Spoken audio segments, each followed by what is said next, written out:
With the Mortal Kombat film coming out soon, I thought now would be a good time to discuss some of the controversy surrounding the film. I found this gem here. Jezebel, a supposedly feminist website. Who forgot to invite Chun-Li to the Mortal Kombat?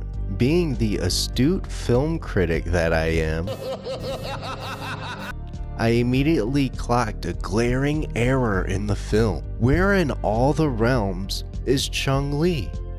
If there is a battle for the fate of Earth, then don't we need all of the greatest warriors gathered? Which would include Chun-Li and her spinning bird kick that can knock a man's head clean off? A supposedly feminist website. Sounds like a pretty big plot hole to me. The ultimate street fight is supposed to be won by a ragtag team held by Sonya Blade. No offense to the Sonya stans. She kind of threw me off for a moment. So where in all the realms is Chun-Li? So if you don't know, Mortal Kombat has realms. They're like dimensions. There's Outworld, Netherrealm, Chaos Realm, Adana. So right here she says, where in all the realms is Chun-Li? But then if there is a battle for the fate of Earth, it would be Earth Realm. See? Ha ha ha. Ultimate street fight. No, it's not a street fight. It's a tournament. A tournament to save Earthrealm from Shao Kahn, who's been taking over all the realms. Ay, ay, ay. Who cleared this? Everybody loves Chun-Li. Chun-Li is a fan favorite. To not know that Chun-Li is not part of Mortal Kombat but part of Street Fighter is baffling to me. So there's this article here from Eric Francisco for Inverse, and he interviewed one of the producers on this new Mortal Kombat film. I feel like if I was getting to make a movie with a diverse cast, it felt weird to have a white actor, literally Johnny Cage, be the hero of the story. Adding that these discussions took place at the start of the movie's pre-production nearly 7 years ago, way before Black Lives Matter and other pushes for diversity across industries including Hollywood. But just because people's favorite characters aren't in Mortal Kombat doesn't mean they won't ever appear on screen. We don't want to disappoint the fans. That being said, there's no possible way to make a movie where everybody gets what they want. Really, there is. There is a way to make a movie where everybody gets what they want. See, that kind of thinking, this kind of logic is extremely faulty. Because if you did research, if you understood the characters, if you understood the fandom, if you understood what people want to see, like Johnny Cage, not only could you give everybody what they want, you might even have a successful blockbuster film. I would make WandaVision for Liu Kang and Kung Lao. What is he talking about? This is when you talk about producers that have like the worst ideas and you wonder like, why, how did this even happen? It's because of people like this that are in charge and I have no clue. What is this? Liu Kang and Kung, what is it, like My Two Dads? They're raising like Baraka baby. My two dads. This appeal to the masses mentality when you're going towards a niche audience that love Mortal Kombat. What were Mortal Kombat X sales? You know, what are Mortal Kombat 11 sales? Those are your fans. Those are the millions of people that are excited to see this film. Now, there was also the case of Melina being race swapped. I couldn't find an article talking about it, but I did find a Reddit thread of someone saying that the actress could be Jade.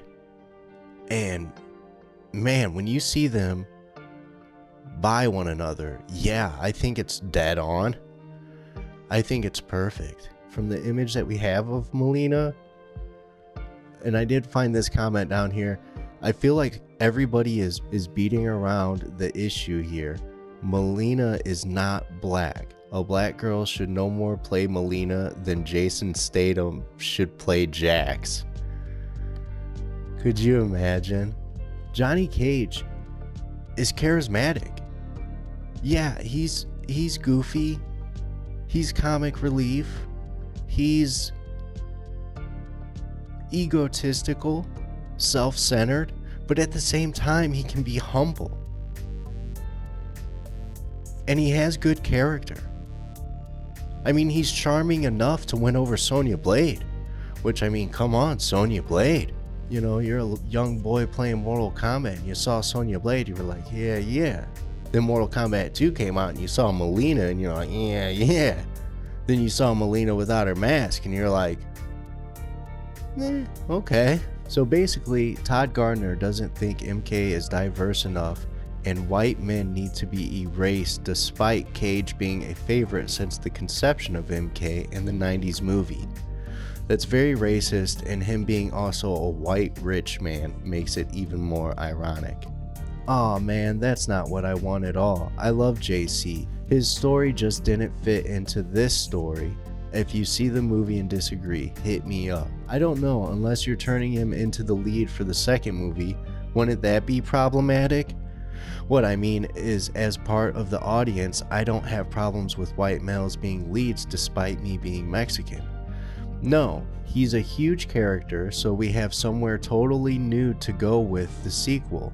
Think about how MCU adds characters. That's it. We never want to rehash. Then why didn't you explain like that in the interview? Because the mention of white male lead led people to another context instead of mentioning having other plans for the character. Because we did interviews for 6 hours in groups of 10 over Zoom for 15 minutes each. Not an excuse, just facts. If anyone wants to get the unfiltered answers, I'm here. My big concern is, how do you know that there's a sequel? This movie could bomb, there could be no sequel, thus far there could be no Johnny Cage. And some of his talking points in this article seems like there was an agenda there. Be it identity politics, be it pandering. Him engaging with fans, I find to be honorable. Because many people in Hollywood do not do that. They're toxic fans, they're blah blah blah blah blah. And they're just dismissed. Remember, these are the people that pay to see the movie. These are the people that buy the action figures, all the merchandise. They give you money. So talking down to the fans never works. It never will. I do think that there's a bit of backpedaling. Maybe he didn't realize the blowback he would have from saying this about Johnny Cage or going this route when making the film. But I go back and forth. I feel like there's sincerity in his comments and his engagement. But I also think that that might just be a good PR move. Let me know in the comments how you feel, because I'm dying to know. I can't help but be hyped for this movie. I love Mortal Kombat and I really want to know what you think. So please hit like. Let me know down in the comments how you feel. Do you think he's backpedaling? Do you think this is sincere? Do you think that they got rid of Johnny Cage for identity politics? Let me know down in the comments. I would love to know what you think.